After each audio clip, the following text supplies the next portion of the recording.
Hey, so things are not looking good right now, um, in terms of free speech. A while back when Obama basically sold out the internet to foreign powers, I'm not techie enough to explain exactly what that entails. Um, but the US basically used to basically own and be in charge of the way that domains were signed and had some more power over the internet than they do now, thanks to Obama. And so when Obama sold it out, there was some concern that this might eventually down the road lead to censorship that otherwise would be protected by the First Amendment in the US. Because many other countries, practically every other country, doesn't respect free speech, especially not even in a legal sense. And for that reason, it appears, but no one's quite sure, that we may be facing worse censorship than we could ever imagine in the future. And that's really concerning. And what we saw, I think it was today, otherwise it was the other day or yesterday, is there's a website which is kind of half jokingly pro-Nazi website called the Daily Stormer. And I think the founder has now disavowed Nazism, if I remember correctly. But it's kind of jokingly half pro-Nazi, and it's named after a Nazi newspaper, and they publish some kind of distasteful articles on there, and I think they also have a forum which is pretty like nasty forum. But anyway, they had their domain name, I assume Daily Stormer or the Daily Stormer, they had it confiscated off them just recently, either it was today or recently, by Google. So Google, which owns domain name registrars, decided they didn't like the website. And so they just took their name off them. And that means when people type in that website name, expecting to visit that website, they will no longer be directed there. And I don't know how much, worse you can imagine things getting. So that is about as bad as it can, when a big company like Google can say, oh, you're talking about protesting something that we did? Oh, okay. Well, we'll just take your domain and confiscate it then. So Google, they're a private company, right? They can do whatever they like. They're not breaking the law. Guess what?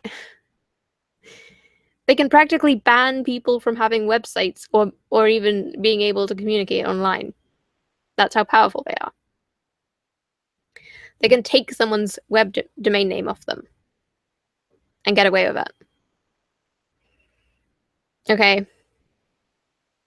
They could right now just completely ban me from using YouTube ever again. The reason why I'm live streaming on this smaller channel is because they banned me from live streaming on my larger channel. So I get 10 times fewer viewers now.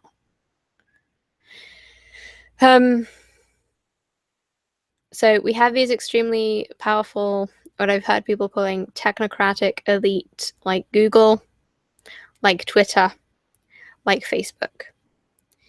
And they basically own 90% of the internet. Okay? Between Google, Facebook, and Twitter, and maybe a couple of other companies, they basically own 90% of the internet. It's kind of like having, maybe having like 5 different telecommunications companies in the US.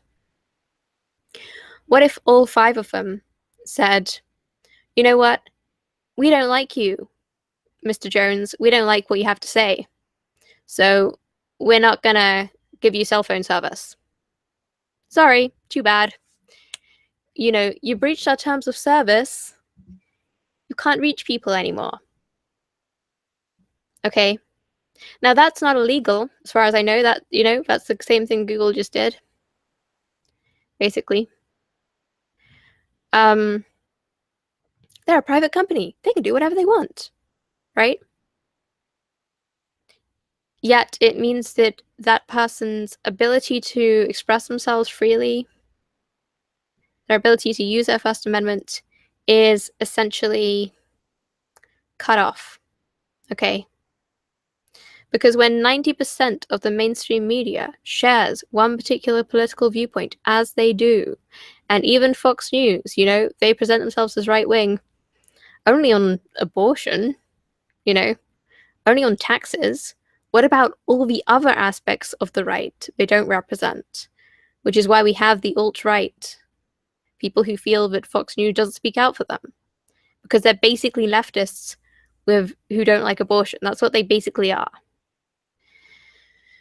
So we have a large percentage of a population that is completely disenfranchised, basically unable to communicate. They are not represented by the mainstream media. And when they try to express themselves online, they get shut down by the people who own the companies such as YouTube, such as Google, such as Twitter. And Google owns YouTube. That's another pattern. See, Google didn't build YouTube, they bought it. And now they own it, and now they can exercise power over it.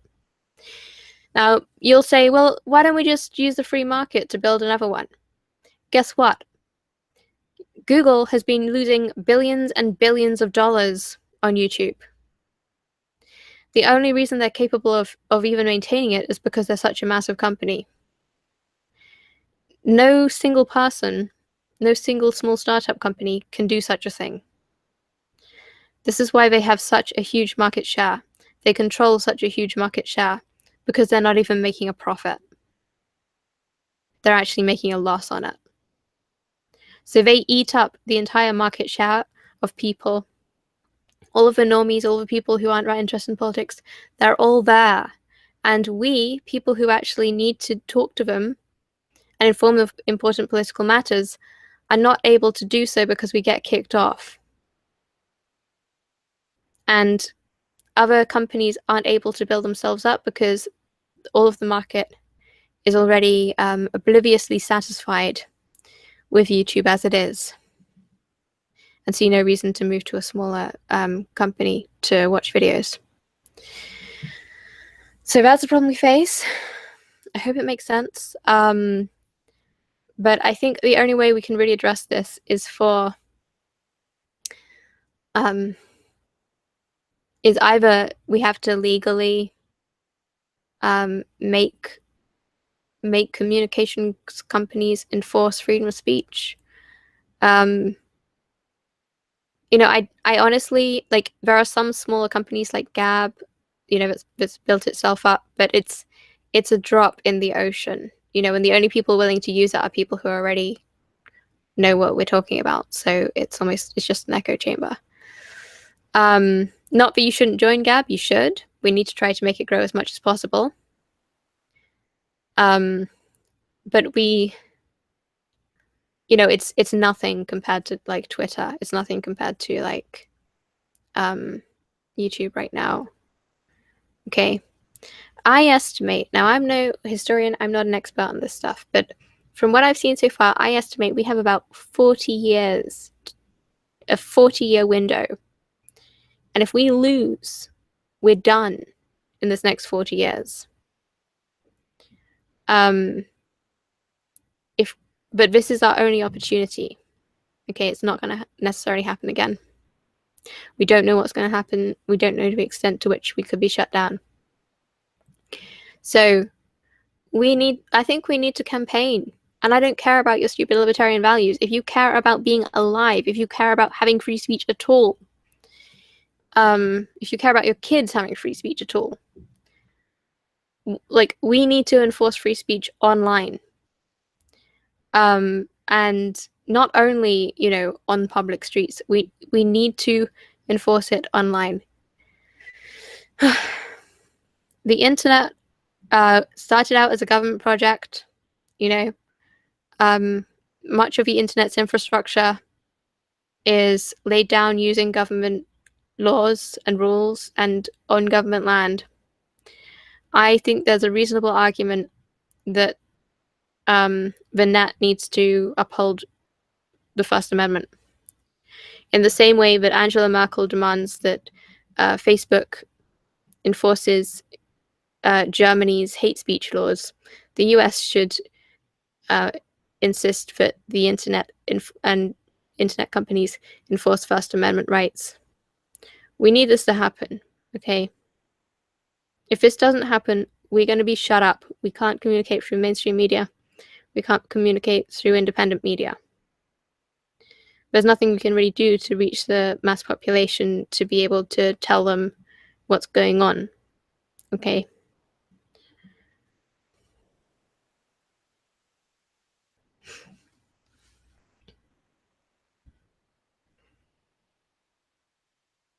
I'm just looking at the comments.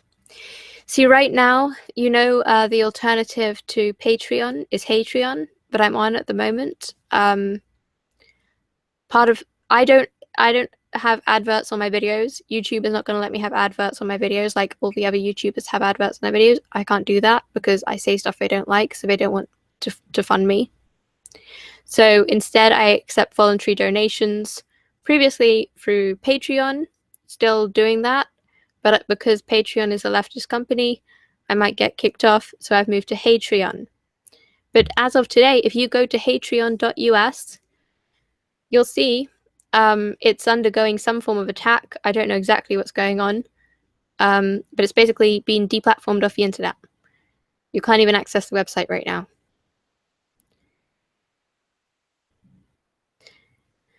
So, is Generation Identity a good movement to join in the UK Ireland? I don't know. I suggest you go to one of their meetings, see if you like the people, see if you like what they're talking about.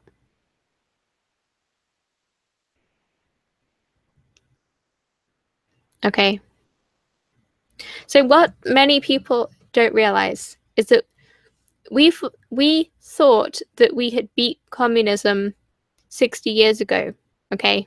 We didn't. It just came back in a cultural form. Over 80% of all university staff are far left. Over 80% of all people in media are far left. Most people in government are far left. You know, even when they call themselves Republicans, they're on the side of the left. So we're basically being taken over by what are essentially communists or their today's equivalent. And we are unable to talk about it. We are unable to get this message through to the general public. And we are constantly censored at every turn. So I need you to help me get this message out. I need you to speak about this to your friends. I need you to share this video. I need you to share other people's videos who are saying the same thing. Like, we need your support. This is an uphill struggle. We're constantly being shadow banned, deplatformed, etc.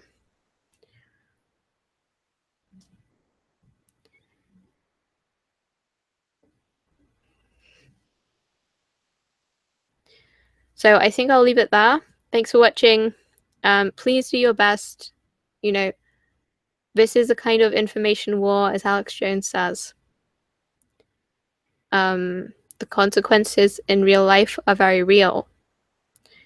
So we have to do everything we can to fight it. That means homeschooling your kids if you're not already. That means talking to your friends and family where you can. That means informing yourself. That means not watching television and not letting your kids watch television. Okay. Have a good night, and thanks again for watching.